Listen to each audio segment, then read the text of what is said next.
everything is not rosy at all from the Russian point of view. And I think, we've commented before that, his visit to North Korea, some of his other outreaches to other countries, he's talking to Orban, all to me smacks a little bit of desperation. This is not what Russia, which sees itself as one of the great powers, feels it really should stoop to these levels.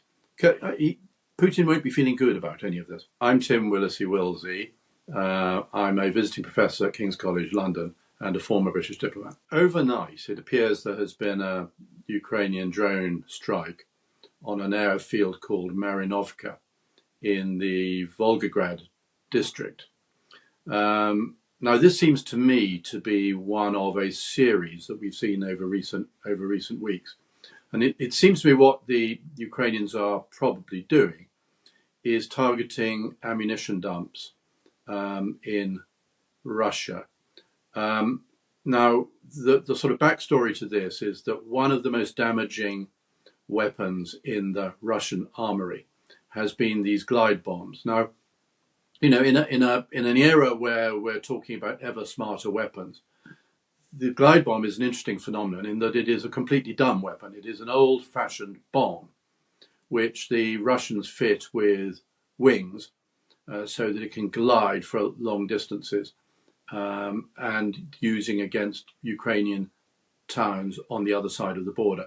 So actually they release the bombs on the Russian side of the border, and then they can go sort of 40 kilometers or so and hit a Russian city. They've been devastating, actually. They've had huge effect, and they've knocked out a lot of electricity installations as well.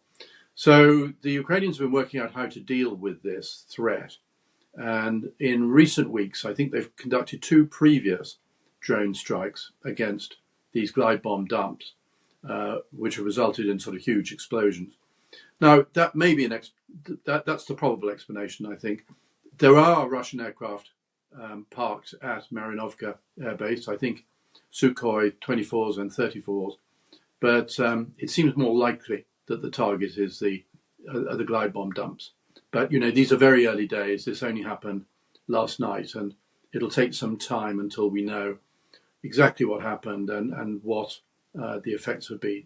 Well, I think there's a double strategy, really. I mean, that was a big attack. I think 45 drones in all were used against Russia. I think it was the night before last. So I think 11 were targeted over Moscow. One hit a big oil refinery, I think in Rostov-on-Don, and caused a big fire. And another, as you rightly say, went after an S-300 battery. So I think various things are happening at the same time here. Firstly, Ukraine continues to target Russian military capability across the border, which it's done with really increasing success now for the best part of a year. So it's really getting quite good at this. But I think the Moscow attack is very interesting because I think taken together with the advance in Kursk and previous attacks of a similar nature, what Ukraine is trying to do is send a message to the Russians that, look, you are all part of this. I mean, hitherto, Moscow has been pretty much out of the war, and the war is a sort of remote thing that's happening hundreds of miles away. But I mean, I was in Kyiv in last May, and when Russian missiles come over and the anti-missile systems come into action and shoot them down, there are big bangs over the city, and it's quite impressive actually, and you hear them in your sleep and you rush down to the shelters. So the psychological effect, even though none of the 11 drones got through, the psychological effect of having these big bangs in the sky above Moscow, is quite considerable. Now, look, Zelensky is not an idiot. He knows this isn't going to unseat Putin, but it just makes Russia and therefore Putin just a little bit more uneasy about the war, and they probably deduce that that's a benefit worth having. We tend to underestimate in the West Russia's incredible ability to take punishment. And, in the West, we simply do not have that. and we have very little appetite for long-term conflict. And but Russia is prepared to go on, and I'm sure Putin is prepared to go on and on and on, irrespective of what the people think. And I think all the evidence suggests that the people are broadly supportive of Putin. I mean, we tend to give a lot of exposure to the few discordant voices, but by and large, I think the Russian people are supportive of Putin, and will continue to be. And I think Zelensky knows this, and Ukraine knows this. Don't forget, Ukraine was part of the Soviet Union. They know these people and these types of people extremely well, and I don't think they've got any unrealistic notion that they're going to overthrow the regime or Putin's going to fall or anything like that. And incidentally, they will know that any successor to Putin is almost certainly going to be worse. It'll be somebody from, there are no Democrats left in the political space in Russia. So they know perfectly well that the successor to Putin will either come from the military or more likely from the security services. And this will be someone probably even more hardline, probably without the sort of exposure that Putin has had actually to the outside world. So although it may sound difficult to believe, there are a lot of worse solutions than Putin. And Zelensky will know that. So look, this isn't about unseating Russia. This is about unsettling Russia, unsettling Putin. And I think it's been quite successful. I think what it's all about is that in the Donbass is a horrific war. It's very akin to World War One. I mean, they call it the meat grinder, and it is. Vast numbers of people are being killed. More Russians are being killed than Ukrainians, but too many Ukrainians are being killed. And it's an absolutely thankless battle space. So what I think Zelensky is trying to do is break out of that. He can't give up on the Donbass. He can't let the Russians make massive inroads in the Donbass. But he can look to do other things. Now look at some of the things that he's done. So there have been the drone strikes over Moscow and so forth. Much more importantly, there has been all the attacks on Crimea and the fact that the Russian Navy has had to relocate from Sebastopol further afield. So, and a significant amount of the Russian fleet, Black Sea fleet, has been sunk, which has been quite impressive. There have been these attacks on airfields, going after bomb supplies, but also going after things like backfire bombers, long range bombers, and other aircraft. There have been attacks on oil supplies and so forth. And then, of course, there was the Kursk incursion. Now, this has taken everybody by surprise, and understandably, but actually it was a very smart move. Okay, Ukraine has diverted some of its best troops from the Donbass out to the Kursk Oblast, the Kursk region, and they've made a reasonably significant incursion of about 22 miles, 35 kilometers. And obviously, this is extremely irritating for Putin, who's obviously furious with his military commanders, but actually relatively easy to do because nobody particularly expected it. And the Ukrainian soldiers who've gone in to the Kursk region say that it was relatively unguarded and it's been a relatively easy operation. So what Zelensky is doing is, he cannot afford just to focus on the meat grinder because they're going to lose that. If it's a meat grinder war, Russia wins every time because they don't care about how many people they lose. Ukraine, A, does care about how many people it loses, and B, it doesn't have enough people or enough equipment to lose them. So I think it's smart. There have incidentally been a couple of other very interesting developments, one of which is what appears to have been Ukrainian support to Tuareg rebels in West Africa, in the Maghreb region. So that's Burkina Faso, Mali, Niger, that sort of area, which included a big ambush against a Wagner group convoy a couple of weeks ago. So what Zelensky has done, he's realized that actually in many ways it's the sort of Western rules which have forced Ukraine to fight a war within certain parameters. They're not allowed to use certain weapons against Russia in Russian territory. and so forth. And I think he's trying to break out of this sort of very restricted set of rules that have been imposed on him. So do stuff in West Africa, do stuff in the Crimea, now move into Kursk. I think it's a sort of liberating strategy for the Ukrainians, but also a very dangerous one, because if Kursk goes badly, because the Russians will eventually, they've been incredibly slow, but when they do eventually respond and move troops up into the Kursk region,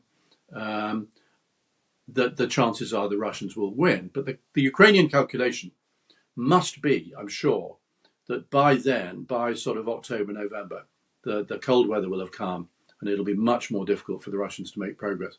In these days of climate change, incidentally, it's very, very difficult now for someone to predict what the weather's going to do. And, Zelensky's taking a risk going this early into Kursk because the Ukrainians could be defeated, could be pushed back over the border, and then any morale boost that Ukraine got and any military benefit in terms of having stuff to swap at a future negotiated settlement will have gone. So, he will be wanting that cold weather to come, and he'll want to still be in the Kursk region when that happens. Ukraine badly needs this winter to come, because I think it's taken a lot of punishment this year, and it needs the winter to recover and rearm, see what happens in the US presidential election, and then see what 2025 brings.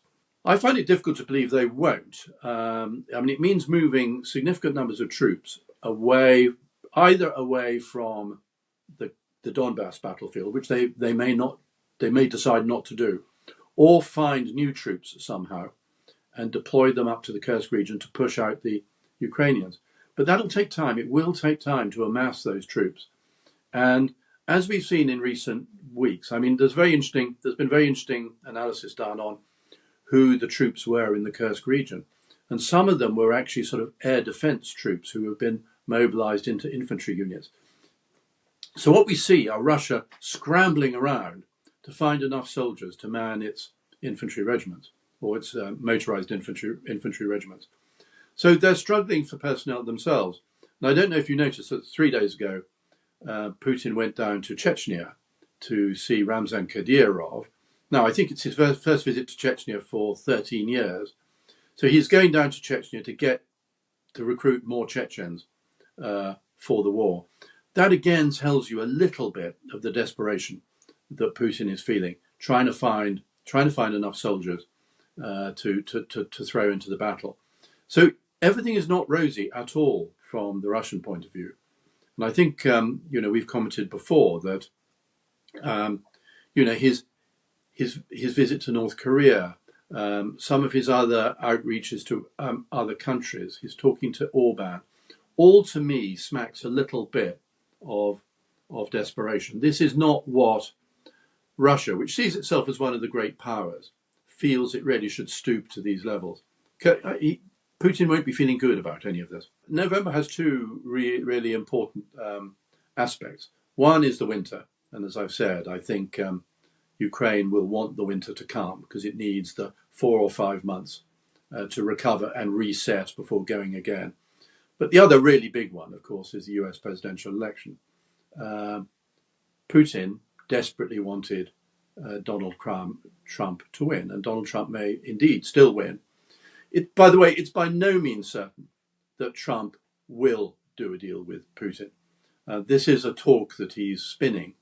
But when Boris Johnson, I think, saw him a few weeks ago, Boris Johnson came around with the feeling that Trump will actually act differently if he becomes president, and will not pull the plug on Ukraine or pull the plug on NATO. And there are various other people who agree with that thing. So Putin's wish for a Trump presidency may not deliver what he wants. But of course, the dramatic thing we've seen in the last few weeks is the resurgence of the Democrats and a real possibility that Kamala Harris could win. And if she wins, and depending on the composition of Congress, it'll be very interesting to see what position she takes. She will inevitably be pro-NATO, and I think she will be pro-Ukraine as well. So that will be bad news. That'll be very bad news for Vladimir Putin. Now, any negotiated settlement in 2025, if it happens in 2025 or 2026, is going to be disadvantageous to Ukraine. I think the Czech Prime Minister said exactly that just a few days ago, and he's absolutely right.